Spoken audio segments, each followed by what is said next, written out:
नमस्कार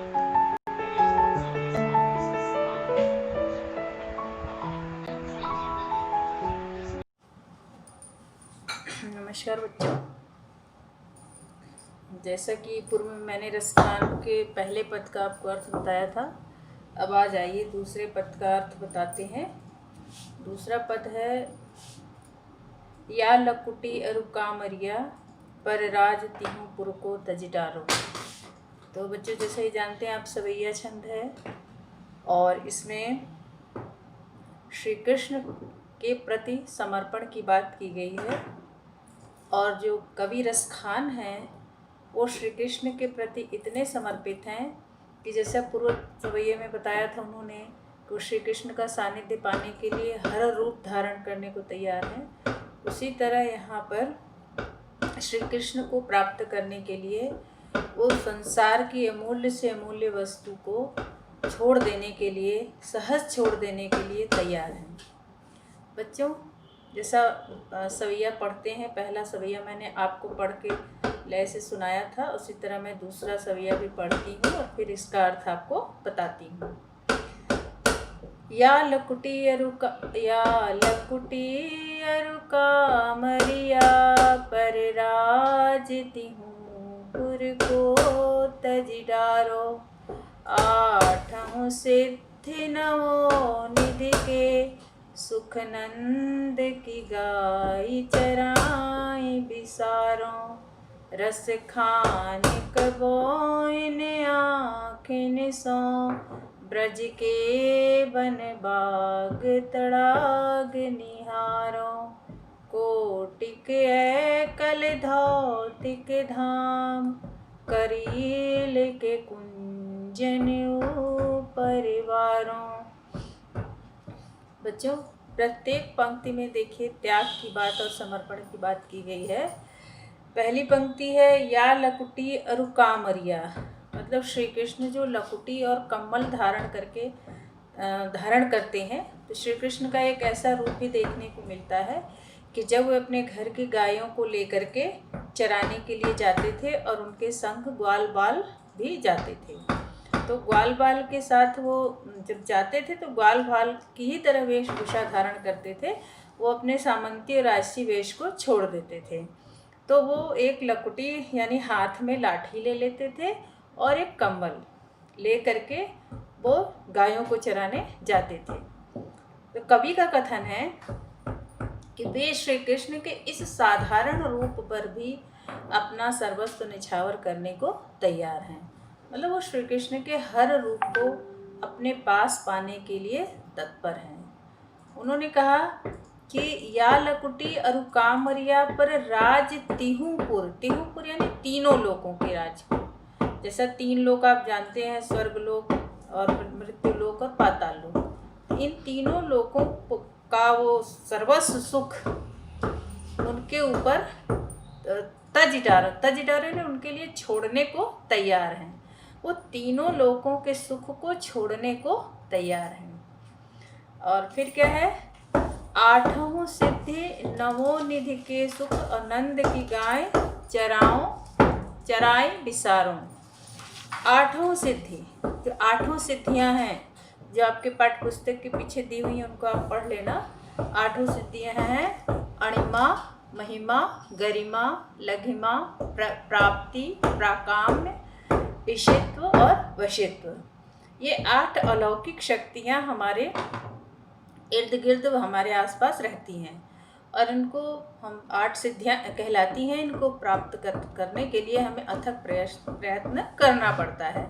तो कहते हैं ना सिद्ध पुरुष हैं। सिद्ध पुरुष यानी कि बहुत ही मतलब उन्होंने बड़े कठिन तपस्या के बाद वो ज्ञान और वो विचार को प्राप्त किया है, तो इसलिए हम सिद्ध पुरुष कहते हैं। तो कवि का भी कथन है कि जो ये तीनों लोक का सुख है वो श्री कृष्ण के इस साधारण रूप पर वो निछावर करने को तैयार है। तो आठों सिद्धि नवो निधि के सुख, और ये आठों सिद्ध जो सिद्धियां हैं और 9 निधियां हैं। 9 निधियां यानी कुबेर के जो 9 निधियां यानी कुबेर के खजाने के 9 निधियों के नाम। निधि यानी खजाना। 9 निधियां क्या है? पद्म, महापद्म, शंख, मकर, कच्छप, मुकुंद, कुंद, नील और खर्व, ये आपकी 9 निधियां हैं। ये कुबेर की 9 निधियां हैं। तो इन निधियों को भी, उनका कथन है कि जब उन्हें श्री कृष्ण का सानिध्य प्राप्त होने को होगा तो वे इन निधियों को भी या इस कुबेर के इन खजाने को भी वो छोड़ने को तैयार हैं।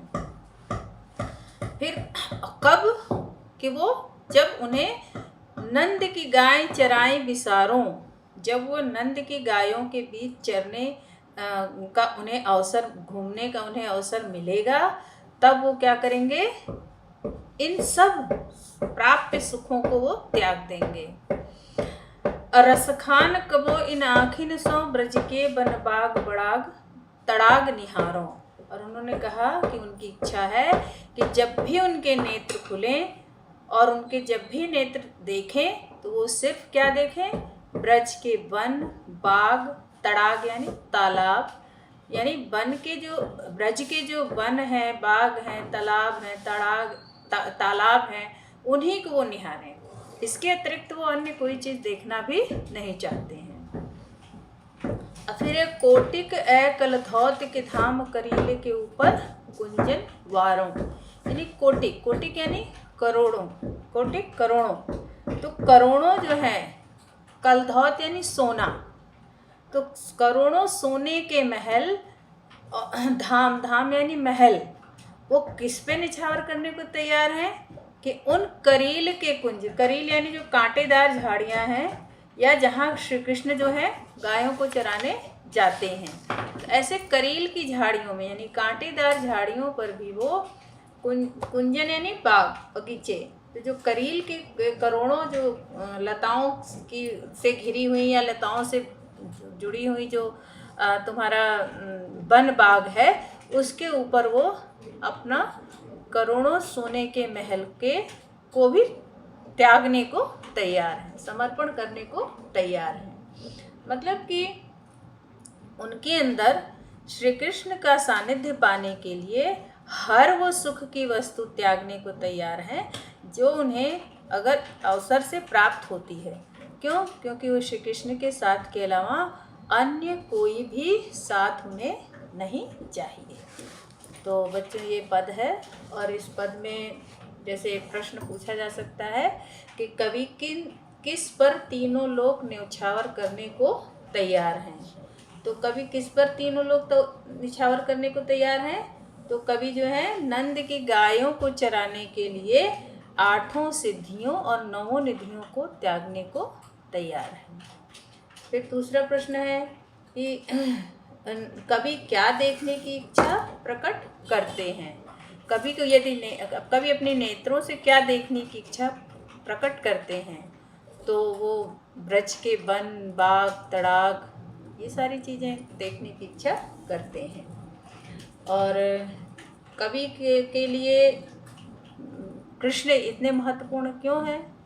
क्योंकि कृष्ण के प्रति उनके मन में अनन्य श्रद्धा है, प्रेम है, त्याग है, समर्पण है। इसलिए वो श्री कृष्ण को, चूँकि वो उनको भगवान मानते हैं, स्वयं को भक्त मानते हैं, इसलिए वो श्री कृष्ण के साथ हमेशा रहना चाहते हैं। तो बच्चों इसमें ये ब्रज भाषा में लिखा गया है, ये तो पता ही है आपको, और ये सवैया छंद है। और इसमें जो है जैसे कि अनुप्रास अलंकार के उदाहरण आपको इसमें देखने को मिल जाएंगे, जैसे डारों, बिसारों, निहारों, वारों में अनत्यानुप्रास है। और एक जो है कोटिक कलधौत में लिख सकते हो आप, क वर्ण की आवृत्ति है। तो और ज्ञात्मकता है, लयात्मकता है, प्रसाद गुण है, माधुर्य गुण है, और समर्पण के भाव से परिपूर्ण है। इस तरह बच्चों इसमें बहुत सारे भाव छुपे हुए हैं, आप देख सकते हैं।